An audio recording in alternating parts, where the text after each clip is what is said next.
واقع کربلا تاریخ کا دردناک واقعہ ہے۔ یہ اقتدار کی جنگ نہیں تھی، اقدار کی جنگ تھی۔ دو شخصیتوں کی لڑائی نہیں تھی، دو نظریات کا ٹکراؤ تھا۔ یہ حق اور باطل کا معرکہ تھا۔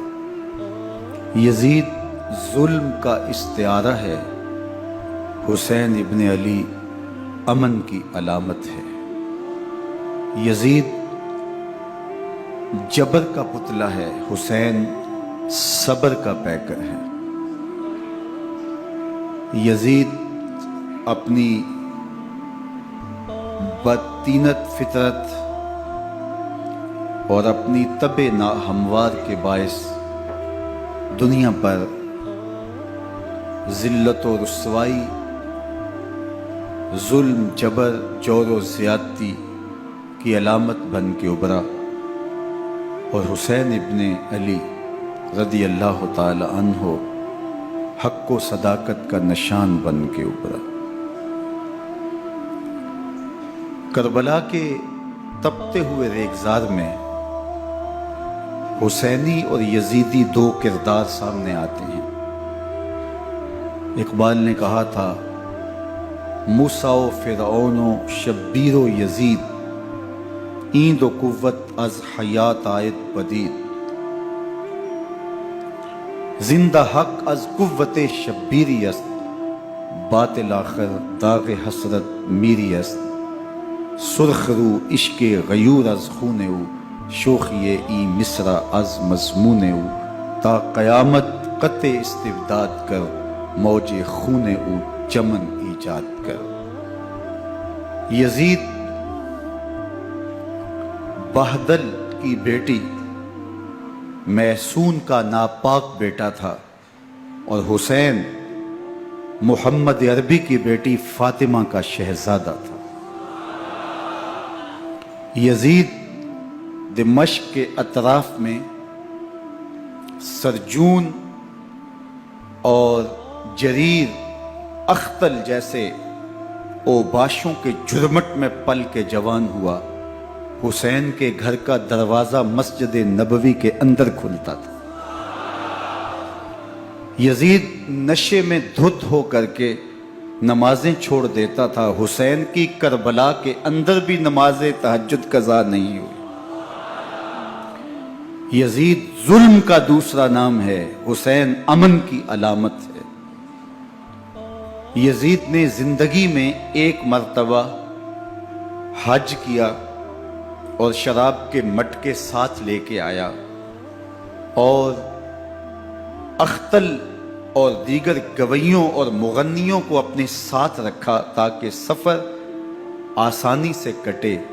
حسین ابن علی نے 25 حج سواری ہونے کے باوجود پیدل کیے۔ یزید حج بیت اللہ کے بعد مدینہ المنورہ آیا اور شراب کی ایک مجلس بپا کی۔ حضرت امام حسین رضی اللہ تعالی عنہ جب وہاں پہنچے تو شراب کی پھیلی ہوئی بدبو کو محسوس کرتے ہوئے فرمایا، یہ بو کیسی ہے؟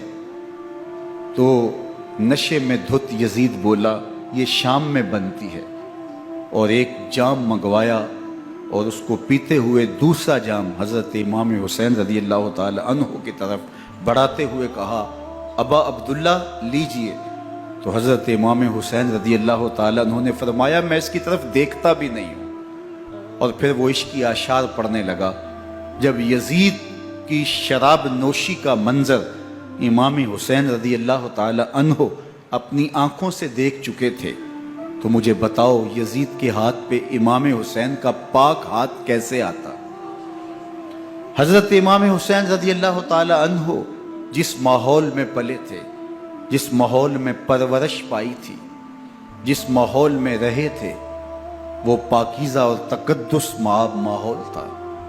اور یزید کبھی اطراف دمشق میں، کبھی غوطہ میں، کبھی الخزرہ محل میں، اور کبھی کہاں داد عیش دیتا رہا اور لہو و لعب کے اندر مصروف رہا۔ اور اس کی زندگی ان چیزوں سے عبارت تھی۔ وہ محرمات کو حلال قرار دیتا، شراب نوشی اس کی ہڈیوں میں رچی ہوئی تھی، اور شریعت بیضا کا مذاق اڑایا کرتا۔ اور حسین ابن علی رضی اللہ تعالی عنہ کی دوستیاں جن لوگوں سے تھی وہ عبداللہ ابن عباس تھے، عبداللہ ابن عمر تھے، حضرت عبد الرحمن بن ابو بکر رضی اللہ تعالی عنہ تھے۔ یزید تو جوا کھیلتا رہا، یزید تو قمار بازی کرتا رہا، یزید تو شراب نوشی کرتا رہا، اور حسین ابن علی مسجد نبوی کے ممبر میں حضور کے پہلوؤں میں بیٹھتے رہے۔ زمانے نے وہ منظر دیکھا کہ سرخ رنگ کے جوڑے پہنے ہوئے حسنین کریمین حجرہ فاطمہ سے نکلتے ہیں، کم عمری کی وجہ سے کبھی گرتے ہیں کبھی سنبھلتے ہیں، اور آقا کریم خطبہ ارشاد کر رہے ہیں، خطبہ چھوڑ کے حضور نے شہزادوں کو اٹھا لیا۔ وہ منظر بھی زمانے نے دیکھا۔ حضرت عبداللہ بن شداد کہتے ہیں کہ حضور سجدے میں تھے اور سجدہ اتنا طویل ہو گیا، ہمیں لگا یا تو وحی کا نزول ہو رہا ہے یا پھر اللہ کا حکم آ گیا اور اللہ کے محبوب کی روح قبض کر لی گئی۔ لیکن میں نے جب نظریں اٹھا کے ننکیوں سے دیکھا تو کیا منظر تھا کہ حسین ابن علی حضور کی پشت پہ بیٹھے ہوئے اور میرے آقا سجدے کو طول دے رہے ہیں۔ اللہ اکبر! حسین کے لیے پیغمبر کے سجدوں کو طول دیا جا رہا ہے۔ حسین ابن علی کبھی ممبر پہ حضور کی اطراف میں بیٹھتے ہیں، وہ منظر بھی دنیا نے دیکھا کہ حضور کے مبارک کندھوں پر حسین ابن علی بیٹھے ہیں اور حضور کی زلفوں کو پکڑا ہوا ہے۔ تو حضرت عمر رضی اللہ تعالیٰ عنہ دیکھ کے کہتے ہیں واہ واہ کیسی سواری میسر آئی حسین ابن علی کو۔ تو میرے آقا مسکرا کے کہتے ہیں عمر سواری دیکھتے ہو سوار بھی تو دیکھو۔ اللہ اکبر! حضرت اسامہ بن زید بن حارثہ رضی اللہ تعالیٰ عنہ فرماتے ہیں رات کا ایک پہر گزر گیا اور مجھے حضور سے کوئی کام تھا، میں آقا کریم کی خدمت میں حاضر ہوا، در دولت پہ دستک دی، حضور تشریف لائے تو چادر اوڑی تھی، بکل کی ہوئی تھی میرے حضور نے، تو میں نے اپنی حاجت کہی تو حضور نے میری حاجت پوری کر دی۔ لیکن ایک منظر میں نے دیکھا کہ حضور نے جو چادر کی بکل فرمائی تھی اس کے اطراف میں پہلوؤں میں ابھار تھے جس طرح اندر کوئی ہو۔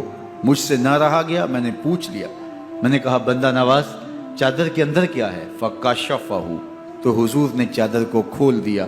فَإِذَا الْحَسَنُ وَالْحُسَيْنُ عَلَىٰ وَرِكَيْهِ، تو کہتے ہیں میں نے اپنی آنکھوں سے دیکھا، ایک پہلو سے امام حسین لپٹے ہوئے تھے، ایک پہلو سے امام حسن لپٹے ہوئے تھے۔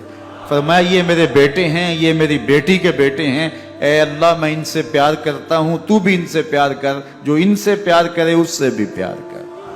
ان کی محبت کا درس دیا، ان کے پیار کا سبق پڑھایا، کہا ان سے پیار کرنے والا میرے سے پیار کرنے والا ہے، ان سے بغض رکھنے والا میرے سے بغض رکھنے والا ہے۔ ان کی تکلیف حضور کو بے چین کر دیتی تھی۔ حضرت سیدہ فاطمہ الزہرا رضی اللہ تعالی عنہ کے گھر کے قریب سے گزرے تو حضرت امام حسین کے رونے کی آواز آ رہی تھی، تو آقا کریم علیہ السلام نے فرمایا کہ فاطمہ حسین کو چپ کرواؤ، الا تعلمی ان بقاءہ یوزینی، تو جانتی نہیں حسین کا رونا مجھے دکھ دیتا ہے۔ حسین ابن علی کو حضور رونے نہیں دیتے تھے، ان کو دکھی نہیں ہونے دیتے تھے، کیونکہ رسول اللہ صلی اللہ علیہ وسلم جانتے تھے کہ یہ کتنے دکھ سہے گا، کتنی تکلیفوں سے گزرے گا اور کتنے مصائب سہے گا۔ زمانے نے وہ گھڑیاں بھی دیکھی کہ حضرت حذیفہ بن یمان رضی اللہ تعالیٰ عنہ فرماتے ہیں کہ میں حضور کی خدمت میں نماز مغرب کی ادائیگی کے لیے حاضر ہوا، اور میں نے یہ اجازت خاص طور پہ اپنی ماں سے اس شرط پہ لی تھی کہ امی آپ مجھے اجازت دیں، میں حضور کی خدمت میں حاضر ہوتا ہوں، مغرب کی نماز بھی ادا کروں گا اور پھر حضور سے عرض کروں گا حضور میرے لیے اور میری ماں کے لیے بخشش کی دعا کر دیجئے۔ ماں نے اس شرط پہ اجازت دے دی اور میں حضور کی خدمت میں آ گیا، نماز مغرب ادا کی، سلام پھرا تو میرے دل میں آرزو تھی میں حضور سے عرض کروں حضور میرے لیے اور میری ماں کے لیے مغفرت کی بخشش کی دعا کر دیں، لیکن حضور عبادات میں ذکر میں نوافل میں ایسے مشغول ہوئے کہ میں آرزو رکھنے کے باوجود بھی عرض نہ کر سکا۔ خیر نماز عشاء کا وقت ہوا